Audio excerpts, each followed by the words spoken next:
My name is Robert Battle. I was actually born in Jacksonville, Florida, 1972. Born completely bowed leg, so I had bowed legs so that I needed braces in order to correct that, and not knowing whether I would walk or not, let alone dance.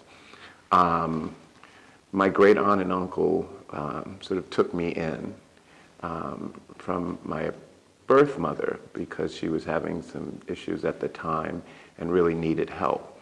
And so they stepped in and we moved to Fernandina Beach, Florida. They got the braces for my legs and got me on my way. When I was probably about 4 or 5, my great aunt had a stroke. And they were already in the winter of their years anyway. She had a stroke, so we moved to Miami with their daughter, Desi Williams, to help take care of her. And my great aunt died in 1979, leaving her daughter, Desi Williams, in some way as my mother. She took on that role. And my great uncle, her father, this gets a little complicated. Her father is who I knew as my dad until he died when I was going in my second year at Juilliard. But the wonderful thing about Desi Williams, and I still call her Desi, that's what I call her. I never called her mother, was that she was very much into the performing arts. Certainly the whole family always got together and sang around the piano on any number of occasions, or just because somebody went to the piano and started something, and we would all sort of feed in. And she played piano for the church. She was an actress. She had a group called the Afro-Americans. It was her and a few of her friends that did poetry and song relating to the Black experience. So I was surrounded by them rehearsing all of this wonderful poetry by Langston Hughes, Paul Laurence Dunbar, Mari Evans, just stuff, spirituals, things that really gave me a window into the history of African Americans in this country, just by hearing the music and hearing the poetry. She was an English teacher. That was her quote-unquote real job. She wanted to be an actress, but in those days that wasn't considered practical. And a lot of people became teachers because of that, but also because they had a passion for it.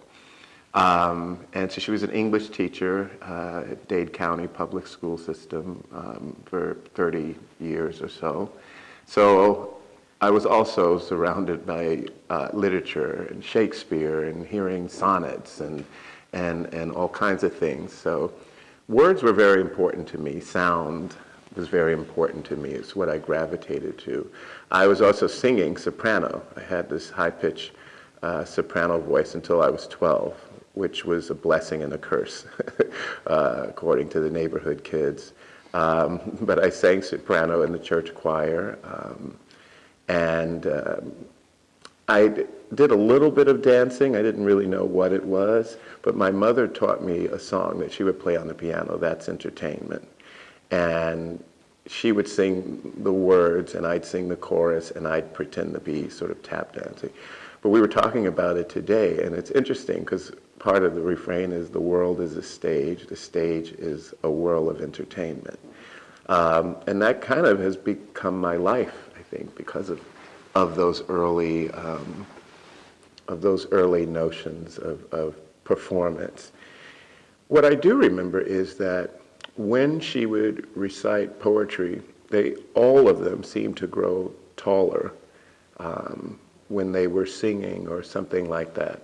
It was no longer my mother. It was a sort of other kind of being, you know. And I think for me, as someone who was very shy, who was brought up the way I was, who was taken in, I was always aware of that. So it sort of made me more quiet. And because of the speaking voice, I was shy about talking because people would laugh at my voice. But when I would go in my room and I would sort of play a tape recorder and I would sing. And I would pretend to be singing or dancing or whatever for thousands of people. Through the arts, I could grow taller and have a little more courage and be fearless using my imagination and my voice. And so I think that's what the performing arts represented for me. It was that way of tapping into my own creativity, my own sense of being. Then, because I studied classical piano and a soprano voice, I was picked on a lot in the neighborhood, Liberty City, somewhat of a tough neighborhood, especially if you sing soprano and you do all the things that I did. I had a friend named James Trimble. And James was one of those guys who sort of grew faster than everybody else. We were about the same age, but he was that much taller. He already had that bass in his voice and all of that stuff. So people were afraid of him, but he was my good friend. So if anybody bothered me, I'd go get James, and James would intimidate them. So one day I said, James, you have to teach me how to fight. And so James started sort of teaching me, and then he said, but you know what, my father is a retired third-degree black belt. Maybe we should talk to him. We did, and he agreed to train us. So in their tiny living room on a concrete floor, we would do weightlifting and study martial arts with his dad. So much so that I was obsessed with it. Anything I ever did, I sort of, if I loved it, I became obsessed. It wasn't enough to learn it, I had to become it. So I'd look at pictures of Bruce Lee and movies, and then I wanted to dress like that. So my mom bought me a kung fu suit, you know, with the little buttons, and then I had the flat shoes, and I would wear it around the neighborhood gladly, just walking around in that Miami heat in full kung fu regalia.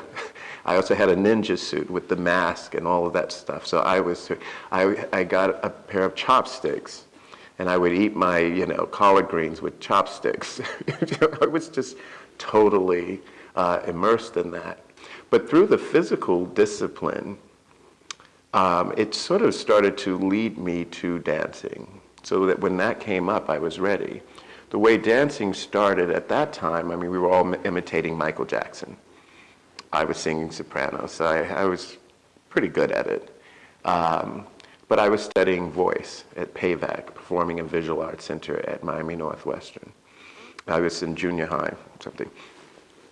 And my voice started to change and crack and do all the stuff that happens in puberty. And I decided I wanted to try out for dance. So I did. So I got into the dance program at Miami Northwestern and was progressing pretty well because of my flexibility and my physical discipline that I got through martial arts. And then we went on a field trip to see the Alvin Ailey American Dance Theater on Miami Beach at the Jackie Gleason Performing Arts Center.